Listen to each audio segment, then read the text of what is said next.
வணக்கம். நான் உங்கள் அன்பான சயின்டிஃபிக் வேதிக் அஸ்ட்ராலஜர் அஸ்ட்ரோரஞ்சி பேசுகிறேன். நல்லது நினைப்போம், நல்லதே நடக்கும். இந்த வீடியோவில் நம்ம என்ன பார்க்க போறோம்னா, மிதுன ராசிக்காரர்களுக்கு ஆகஸ்ட் 2026 எத்தகைய ஒரு மாத பலாபலன்கள் நிறைந்த ஒரு மாதமாக இருக்க போகுதுங்கிறத சயின்டிஃபிக் வேதிக் அஸ்ட்ராலஜி முறையில் எதையும் மிகைப்படுத்தாமல் உள்ளது உள்ளவாறு டிகிரி அடிப்படையில் நம்ம பார்த்து இந்த அருள்வாக்கு சொல்கிற மாதிரியோ இந்த பரிகாரம் அப்படிலாம் போகாமல் மூடநம்பிக்கையில் போகாமல் ஒரு ஜாதகத்திலையும் ஒரு கிரகம் இப்படி இருக்கும் பொழுது, அதே மாதிரி உங்களுடைய ராசிக்கு இந்தந்த கிரகம் இது மாதிரி இடத்துல வரும் பொழுது எது மாதிரியான ஒரு பொது தாக்கத்தை கொடுக்க போகிறது அப்படிங்கிறத நம்ம இந்திய வேத ஜோதிட அடிப்படையிலான ஒளித்தத்துவம் பிரகாரம் அறிவியல் சார்ந்த முறையில் நம்ம பார்க்க போகிறோம். இப்போ பாருங்கள், மிதுன ராசிக்கு பாருங்கள் எப்படி இருக்குது அமைப்பு அப்படின்னா, சனி 10ஆம் இடத்திலே நீடித்திருக்கிறார். தொழில் ரீதியாக வேலை ரீதியாக பல புரட்சிகளை செய்து கொண்டிருக்கிறீர்கள். ஒரு வருஷமாக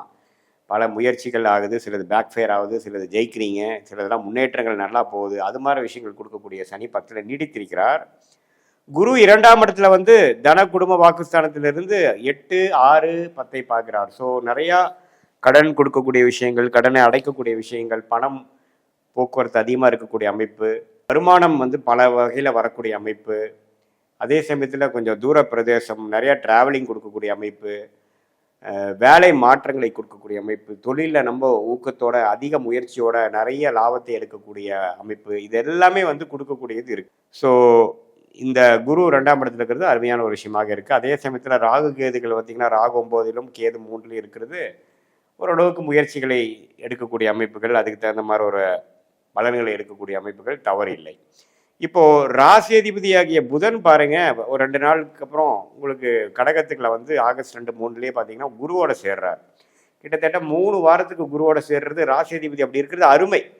ஸோ எப்போ ராசியதிபதி குருவோடு சேர்ந்து 2ஆம் இடத்துல இருக்கும் பொழுது நல்ல பணம் வரவுக்காக சில யுக்தியான வேலைகள், கெட்டிக்காரத்தனமாக சில முயற்சிகள் செய்கிறது, கெட்டிக்காரத்தனமாக சில முடிவுகளை செய்வது, அது மூலமாக பலன்களை பெறுவது, மாணவர்கள் நல்லா படிக்கிறது, பயங்கர மெமரி பவரில் கொண்டு நல்ல ரிசல்ட் கொண்டு வர்றது, இது வரைக்கும் புரியாத விஷயம்லாம் கொஞ்சம் புரிகிறது, வாழ்க்கையில் நம்ம தெளிவு பெறுவது, நிறையா விஷயங்கள் முடிவெடுக்க முடியாத விஷயத்தையே டக்குன்னு முடிவெடுக்கிறது. ஏன்னா புதன் குருவோட சேருது, சூரியனோட சேரும் பொழுது நிபுணத்துவம் பெற்று வாழ்க்கையில் சில நல்ல ஒரு மேல்நிலையான சில அமைப்புகள், பல 6 மாதமாக சில முடிவுகள் எடுக்க முடியாதவங்க டக்குன்னு எடுத்துருவாங்க.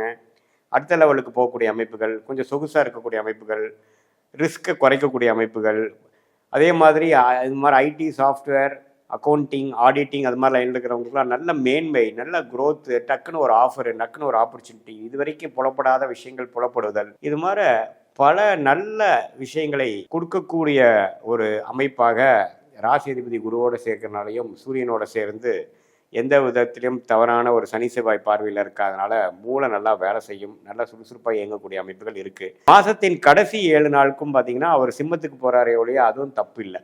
ஸோ ஓரளவுக்கு அந்த மிதுன ராசிக்காரர்கள் அலர்ட்டாக இருக்கக்கூடிய அமைப்பு, வாழ்க்கையில் என்னென்ன செய்யணுமோ ஒன்று விடாமல் அடுத்தடுத்து செய்து லேசினஸ் என்று சொல்லப்படுகிற அந்த சோர்வு, மனசோர்வு, சோம்பேறித்தனம் இதெல்லாம் கொஞ்சம் குறைத்து சுறுசுறுப்பாக இயங்கக்கூடிய ஒரு மாதமாகவும், சில விஷயங்கள் வாழ்க்கையில் பெறக்கூடிய ஒரு மாதமாகவும் இருக்குது. சுக்கிரன் 4ஆம் இடத்துலேயே நீடித்திருக்கிறது நல்ல அமைப்பு தான். இது மாதிரி வீடு, வண்டி, வாகனம் விஷயத்தில் கொஞ்சம் கேர்ஃபுல்லாக இருக்கணும். ஏன்னா சுக்கிரன் சனி பார்வையும் பெற்றிருக்கிறார், செவ்வாய் பார்வையும் பெற்றிருக்கிறார். ஸோ வீடு, வண்டி, வாகனம், தாயார் விஷயத்தில் கொஞ்சம் கேர்ஃபுல்லாக இருக்கணும். கொஞ்சம் வண்டி சேதாரமாக இருக்கோ அது மாதிரி விஷயங்களோ அது மாதிரிலாம் இருக்குது. ஸோ கொஞ்சம் எல்லாத்துலேயுமே நீங்கள் ஒரு வீடு, வண்டி, இது மாதிரி இம்மூவபிள் ப்ராப்பர்ட்டிஸை கொஞ்சம் கரெக்டாக மெயின்டைன் பண்ணிக்கங்க.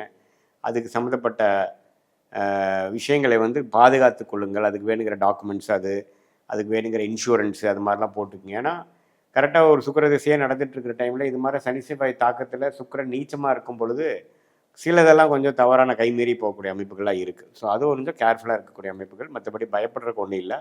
கடன் வரும், அடுத்தவங்களோட பணம் வைத்து நீங்கள் சம்பாதிக்கக்கூடிய அமைப்பு, ஒரு கடன் வாங்கி ஒரு கடன் அடைக்கக்கூடிய அமைப்பு, அது மூலமாக ஒரு பிஸ்னஸ் ஆரம்பிக்கக்கூடிய அமைப்பு, அது மூலமாக லாபம் பெறக்கூடிய இடம் மாற்றங்கள், ஒரு நாடு வெளிநாடு போகணும்னு நினைக்கிறவங்க வெளிநாடு போயிட்டு வர மாதிரி ஒரு அமைப்பு, விசா படிக்கிறதுக்காக போகிறவங்களுக்கு டக்குன்னு விசா கிடைக்கக்கூடிய அமைப்பு, விளையாட்டுத்துறையில் இருக்கிறவங்களுக்கு நல்லா ட்ராவலிங் ஆகக்கூடிய அமைப்பு, வெளி மாநிலத்தை போகக்கூடிய அமைப்பு, ஷேர் மார்க்கெட்டில் நல்லா போட்ட காசு ப்ராஃபிட் எடுக்கக்கூடிய அமைப்பு, இது எல்லாமே அந்த 8ஆம் இடம் வலுக்கிறனால ஒரு நல்ல அமைப்பு இருக்குது. ஸோ பேச்சு மூலமாக பிழைக்கக்கூடியவர்கள், சொல்லிக் கொடுக்கும் வேலையில் இருக்கிறவங்க, இது மாதிரி கன்சல்டிங் வேலையில் இருக்கிறவங்களுக்கெல்லாம் நல்ல முன்னேற்ற பாதை அமைக்கக்கூடிய ஒரு காலகட்டமாக ஆகஸ்ட் 2026 மிதுன ராசிக்காரர்களுக்கு எல்லாமே ஓவராலாக தொழிலாக இருந்தாலும் சரி, அவங்களுடைய அந்தஸ்தாக இருந்தாலும் சரி, அவங்களுடைய வருமானம் பொருளாதாரமாக இருந்தாலும் சரி, இன்னும் கொஞ்சம் கடன் முழுசாக முடிக்க முடியலனாலும் அடுத்த ஸ்டேஜ் நல்ல ஏர்னிங் இன்க்ரீஸ் பண்ணுற மாதிரி சில விஷயங்கள்லாம் வந்து பாசிட்டிவாக நம்ம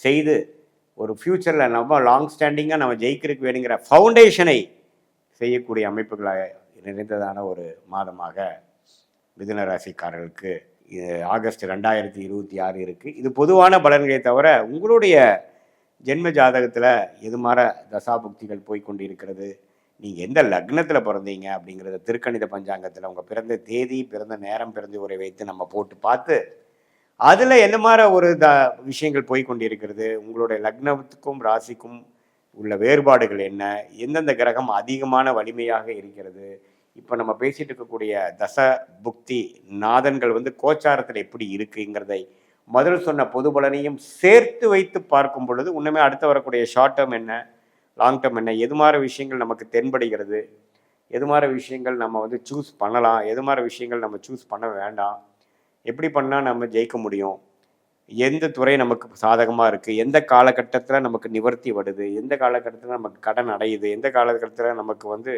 வம்பு வழக்குகள் பிரச்சனையை நீங்கி கொஞ்சம் பிரச்சனை இல்லாத வாழ்க்கையாக நம்ம வாழ போகிறோம், எப்போ நமக்கு next level of changes in job, next level of progress in business, எப்போ நம்ம வந்து அடுத்த லெவலுக்கு போக முடியும், வெளிநாடு வாய்ப்புகள் எப்போது, வேலை வந்து தேடிட்டு இருக்கிறவங்களுக்கு வேலை எப்போ கிடைக்கும், அது மாதிரி விஷயங்கள்லாம் உங்களுடைய ஜாதகத்தில் தசாபுக்தி அந்தர சூக்ஷமம் அடிப்படையில் போட்டு அதுக்கு தகுந்த மாதிரி முடிவுகளை நம்ம இந்த சயின்டிஃபிக் வேதிக் அஸ்ட்ராலஜி முறையில் நம்ம ஜோதிடம் பார்க்கும் பொழுது எடுக்கும் பொழுது உங்களுக்கே வந்து கிளாரிட்டியோட எப்படி போயிட்டுருக்கு, நம்ம பாஸ்ட் லைஃப் எப்படி, இப்போ ப்ரெசன்ட் எப்படி போயிட்டுருக்கு, அடுத்தது நம்ம எதை நோக்கி நம்ம வாழ்க்கையை நகருதுங்கிறத ஒரு கிளாரிட்டி தெரிஞ்சிட்டோம்னா கண்டிப்பாக நம்ம போராட்டங்களை எதிர்த்து நம்மளுடைய பிரச்சனைகளை நாமளே எப்படி சந்திக்கிறது, எந்த நேரத்தில் எப்படி நம்ம வேகமாக போகலாம், எந்த நேரத்தில் நம்ம கொஞ்சம் அடக்கி வாசிக்கலாம், இந்த மாதிரி கர்மா நமக்கு தெரியுதுங்கிறத தெரிஞ்சு அதுக்கு தகுந்தமான முயற்சிகளையும் வாழ்க்கை திட்டத்தையும் அமைக்கும் பொழுது தேவையற்ற பண விரயங்கள், தேவையற்ற